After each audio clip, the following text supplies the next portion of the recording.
Still on the party, it wants those contesting the party's leadership to declare their funders. This was decided at the party's nationwide committee assembly, where new rules were introduced to manage intra-party contestation. Let's discuss this and the decision for open contestation within the ANC, despite it being previously discouraged. We're joined by political analyst Professor Bheki Mngomezulu. Professor, good morning and thank you very much for your time. Honestly, a lot of issues within the ANC, but perhaps to start with the NEC outcomes. A lot of issues undoubtedly competing for their attention. Right now, we're dealing with the energy crisis, rising cost of living, the final installment of the state capture, and the list goes on.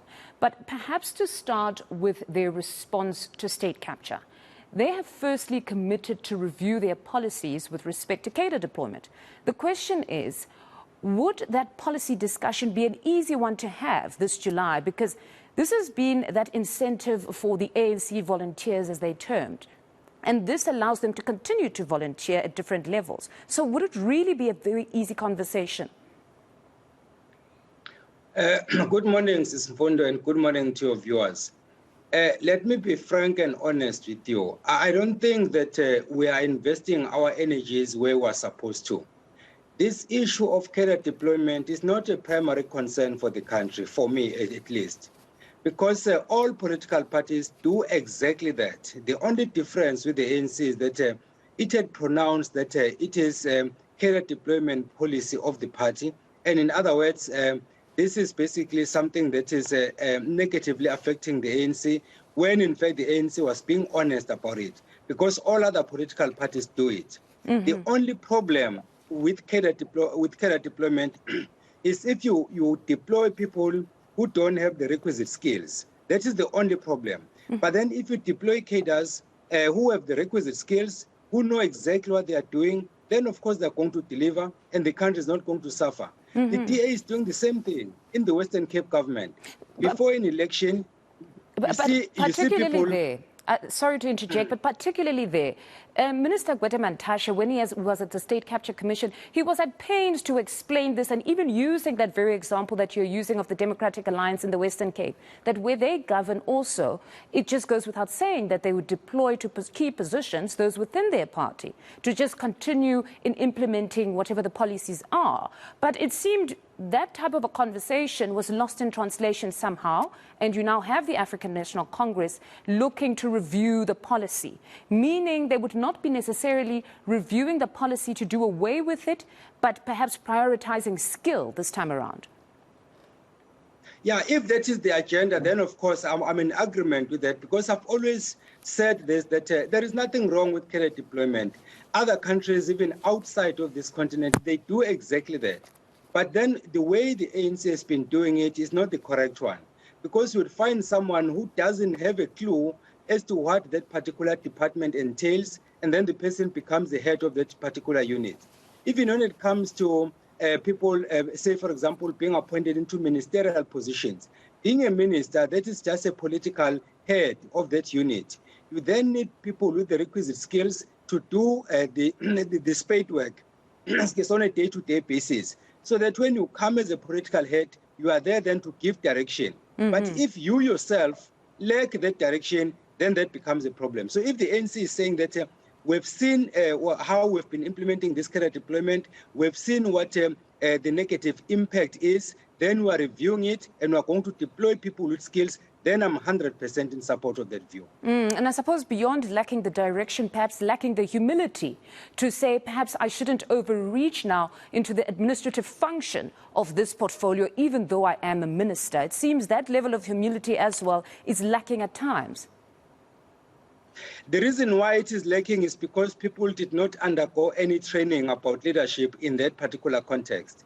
Because if you understand how leadership operates, then by the time you are appointed the minister, you would know how far you can go. You cannot cross the boundaries and then start interfering in the day-to-day operations. If, for example, you are a board member, even just in a private company, if you're a board member, you don't tamper with the administrative activities, because there are people who are responsible for that. It could be a CEO or any other person in that regard, but you don't interfere. Yours is to provide oversight and then give direction. If you're well trained, you will know what to do and you'll know when to stop. Because if civil servants could talk, if they really had the platform, they would really say that sometimes the political heads honestly disempower them or even bully them and just don't listen. But to party funding now, that's another big one, another policy that they've committed to review. But again, some might still say it will be quite a heated discussion because the Political Party Funding Act as it stands has proven to be the worst nightmare for the African National Congress. They've been the first to actually call for funding disclosure threshold to be increased. So do you foresee them advocating for more transparency insofar as this is concerned? You know what, Sisimfondo, it takes two to tangle. You may say that you want to talk about this party funding, and then individuals who are canvassing for positions have to declare who their funders are. But then you'll also have an oversight committee or oversight team that is going to ensure that that particular policy position is being implemented. Now, the question is, if I am the one running for the position and you are my funder, and then somebody else is overseeing what we are doing, and that person doesn't seem to have credibility, or that person is not reliable, are we going to see the outcome?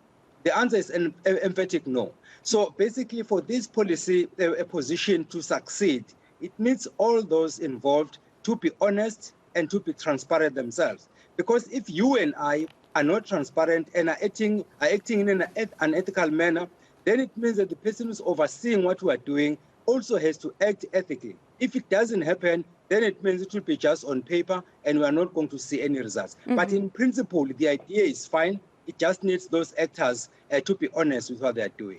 But it seems it's going to be very difficult to police because even if you speak of those funders, some of them are business people, and these business people at times fund more than one candidate. So they really don't want to be known, and it's just perhaps the nature of business for them that you just don't bet on one horse. So what happens in that respect?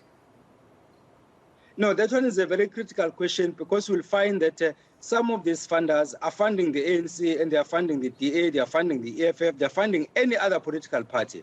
So if then you as the ANC are saying that we are going to disclose who our funders are, and then you go ahead and you disclose, but the very same funder is funding your opposition political parties, what does it say? In other words, it means that the person who is funding is basically testing the waters and trying to see which party is going to benefit me more than the other. You will find that they are going to end up maybe funding the ANC 20 Rand and funding the other parties 100 Rand because they know that they will remain unknown, and then with the ANC they are known, and then it will be known that they only donated 20 Rand. So basically this is not an easy decision, but the ANC has to do it because it has announced that it is on a renewal agenda. And renewing an organization which is currently facing so many challenges is not going to be easy. You try to solve one problem and then 3 more problems crop up. And it's in times like this where you need astute leaders who are going to be firm in what they're doing. And then once a position has been taken, they abide by that position. But then if the party is having these internal squabbles, it becomes difficult because you will find people from within the ANC divulging information which they are not supposed to, and they give it to other uninterested parties, and then, of course, the opposition parties, and then it defeats the whole process. But the agenda that the ANC has set is a correct one. It's just the implementation part that I'm doubtful about. But then if we look at the African National Congress, they pride themselves in being a broad church from many persuasions. So do you honestly foresee this going in the way of being pro-transparency and accountability? Because really that is the balance, that here you've got the ANC that wants to strengthen the trust of citizens in political democracy. They want to ensure that there is transparency and accountability, but at the same time, they've had very difficult times insofar as their finances are concerned. So do you see this broad church coming to a consensus to say we're putting transparency first? We're no longer even calling for that disclosure threshold to be increased? By virtue of the fact that the ANC is a broad church, you already have a problem there. Because it means that you are bringing together people with different minds, people who are coming there with vested interests, and they are not reading from the same script. And that, in fact, explains why we have factions currently in the ANC. Because if they were all reading from the same script, those factions would have died down by now. Instead, they are getting worse by day. So which means that you will have a section in the ANC with clear determination that want to revive the party, want to be transparent, want to regain confidence from the electorate and the general public out there, because it's not only members of the ANC who vote for the ANC.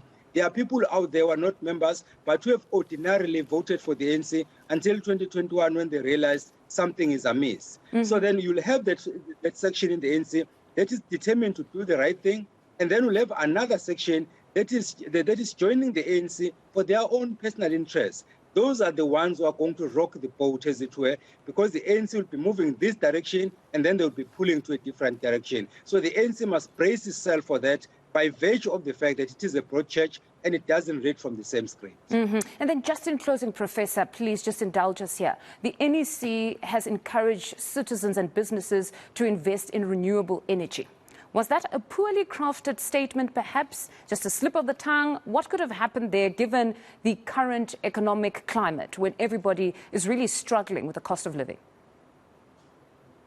You know what, Simpondo, desperate times call for desperate measures. We have never had a stage 6 load shedding. So now this got this found the government unprepared, and now we are in a panic mode. If you are in a panic mode, you are bound to commit even more mistakes.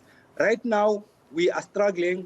Our economy is not going to grow given the consistent or intermittent load shedding that you're experiencing. So you'll find some leaders then making pronouncements even before consulting their comrades or consulting their colleagues. This is bound to happen because we are dealing with a very unfortunate situation, and as I say, we're in a panic mode.